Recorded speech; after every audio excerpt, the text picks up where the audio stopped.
Nagbukas ang pelikula sa isang babaeng nasa 20s na naglalakad mag-isa sa gabi.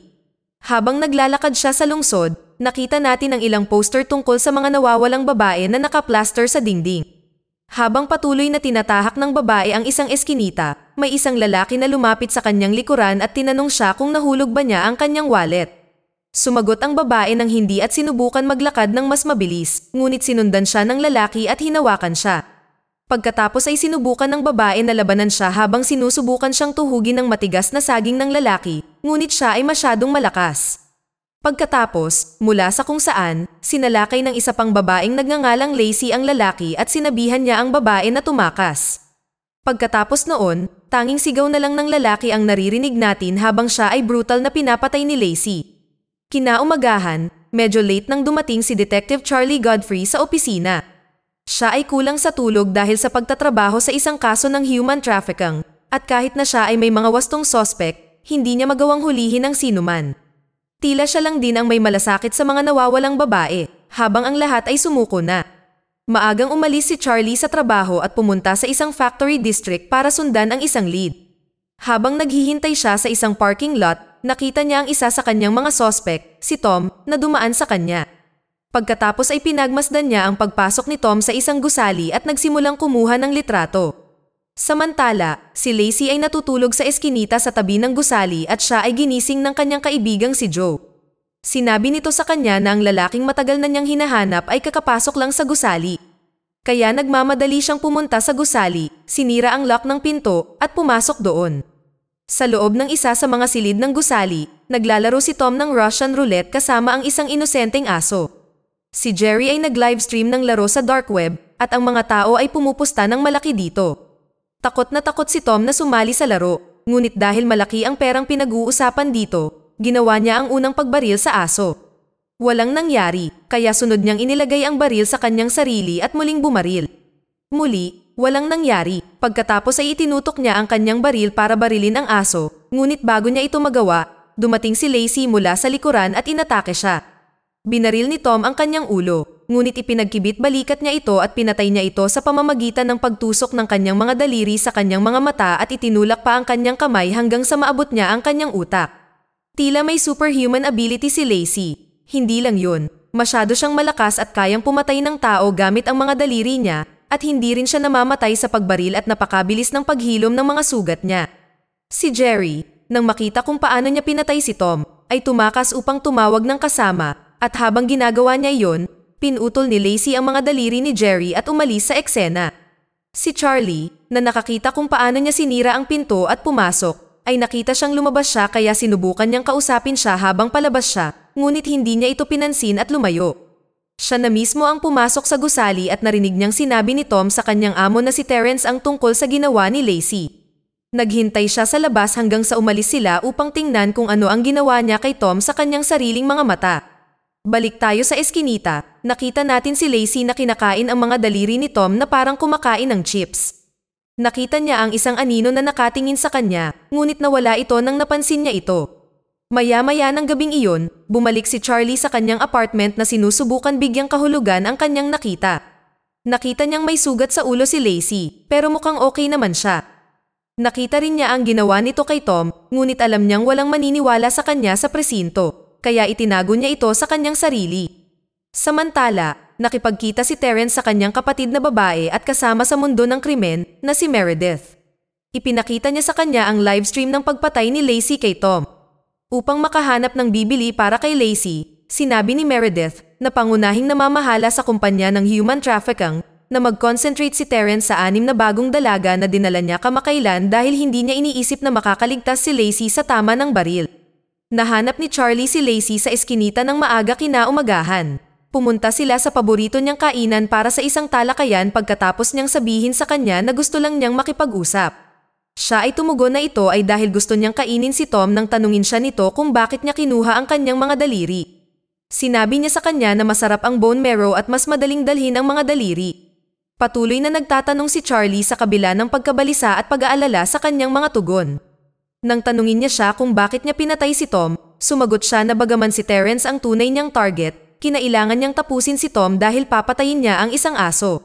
Si Terence at ang kanyang kapatid na babae ang pangunahing pinaghihinalaan ni Charlie sa kanyang pagsisiyasat sa human trafficking, ngunit hindi niya nahuli ang mga ito sa akto, kaya hiniling niya sa kanya na tulungan siya.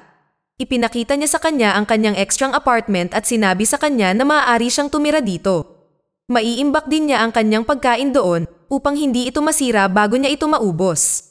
Pagkatapos nito, ibinigay niya sa kanya ang mga larawan ng bawat isa sa kanyang mga sospek at inutusan siyang hanapin at patayin sila. Inalok ni Charlie si Lacey ng isang lugar na matutuluyan kapalit ng kanyang pagpatay sa mga kriminal dahil hindi niya alam kung paano sila huhulihin. Matapos silang magkasundo ni Lacey, binisita niya ang isa sa mga sospek sa apartment na si Paul sa araw na iyon. Nang sagutin niya ang pinto pagkatapos niyang kumatok, siya ay umatake at binali ang kanyang ulo. Pagkatapos ay tinambangan siya ng kaibigan ni Paul at paulit-ulit na sinaksak, ngunit nakaligtas siya at pinatay siya ng walang hirap. Pagkatapos ay lumingon siya para lang makita si Suzy na nakaposas, at dahil hindi niya alam kung ano ang gagawin, umalis siya sa apartment at tinawagan si Charlie upang ipaalam sa kanya kung ano ang nangyari. Inutusan siya ni Charlie na pakawalan ng babae at bumalik sa kanyang bahay. Pagkatapos ay bumalik si Lacey sa apartment at tinanggal ang mga posas ni Suzy. Natatakot si Suzy kay Lacey dahil nasaksihan niya na ilang beses siyang sinaksak, ngunit sa sandaling napagtanto niya na hindi siya sasalakayin ni Lacey, si Suzy ay kumalma sa kanya at nagsimulang magtanong ng maraming tanong. Ikinainis ito ni Lacey, na pagkatapos ay nagbigay sa kanya ng impormasyon sa pakikipag-ugnayan ni Charlie at inutusan siyang umalis. Gayunpaman, hindi pinansin ni Suzy at sinundan siya sa kainan kung saan itinanong niya ang parehong tanong. Nang tinanong niya kung siya ay isang superhero, sinabi ni Lacey na hindi. Nang magtanong si Suzy tungkol sa pinagmulan ng kapangyarihan ni Lacey, sumagot si Lacey na mayroon na siya nito sa loob ng maraming siglo. Ipinahihiwatig nito na siya ay totoong immortal, ngunit isiniwalat din niya na mayroon siyang 2 sugat sa likod na umiiral mula pa noong simula ng panahon ngunit hindi niya maalala kung paano niya ito natanggap.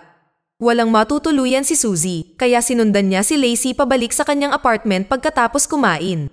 Bukod pa rito, nakakarinig si Lacey ng mga ingay habang nasa banyo si Suzy, at muling lumitaw at nawala ang misteryosong figura ng lalaki.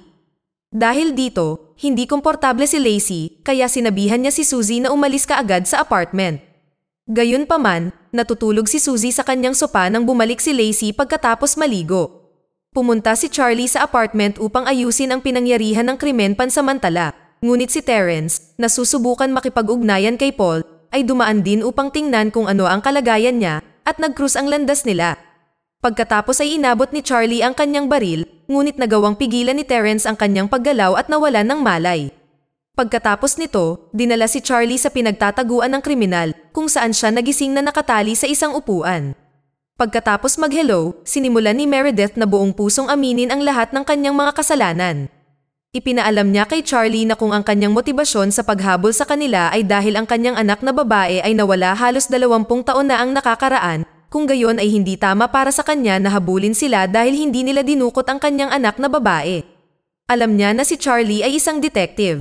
Sinabi pa ni Charlie na natatakot siyang tawagan ang kanyang anak kahit na alam niyang hindi ito dinukot at basta na lang tumakas.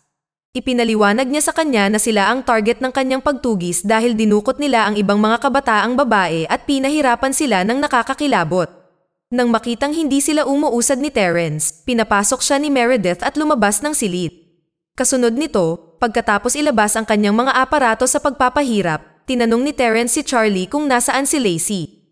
Kinaumagahan, nasaksihan natin si Lacey na nananaginip noong umagang iyon, nakarinig ng nakakatakot na ingay sa kanyang isipan. Pagkatapos, dahil sa pagkauhaw sa dugo, nagising siya mula sa kanyang pagkakatulog. Marahan niyang nilapitan si Suzy at napahawak sa leeg niya nang mapansin niyang natutulog ito sa harapan niya. Bagamat sinusubukan siya ng mga panloob na demonyo ni Lacey na patayin si Suzy, nilabanan niya ang pagnanasa at tumakas sa kanyang apartment. Gayunpaman, hinihintay siya ni Terence at ng kanyang partner na si Dan sa baba. Hinampas siya ni Terence ng baseball bat pagkatapos noon pero nanatili siyang nakatayo. Pagkatapos ay sinaktan niya ito muli sa kanyang kahilingan. Tinanong niya kung sinusubukan niyang kidnapin siya at nang sumagot siya ng oo, nag-alok siya na sumama na lang sa kanya ng mapayapa. Matapos siyang bigyan ng huling tingin, hinampas siya ni Terence ng baseball bat sa ulo, dahilan para mawalan siya ng malay. Pagkatapos ay isinakay nila ni Dan ang hindi inaasahang napakabigat na si Lacey sa kanilang van at umalis. Sinubukan ni Suzy na tawagan si Charlie matapos makuha ang kanyang contact information matapos masaksihan ang lahat mula sa bintana ng apartment. Nang hindi siya nakasagot, bumisita siya sa istasyon ng pulisya upang alamin kung naroon siya. Sinabi sa kanya ng malapit na kaibigan ni Charlie na si Janice, ang receptionist, na hindi rin niya ito nakita. Pagkatapos ay inutusan siya ng kapitan ng pulisya na umalis sa presinto pagkatapos ipaalam sa kanya na si Charlie ay tinanggal dahil sa hindi pagpasok sa trabaho. Gayunpaman, sinabihan siya ni Janice na makipagkita sa kanya ng palihim, kaya ginawa niya ito at nagkita sila sa dating opisina ni Charlie bago siya inalis sa opisina.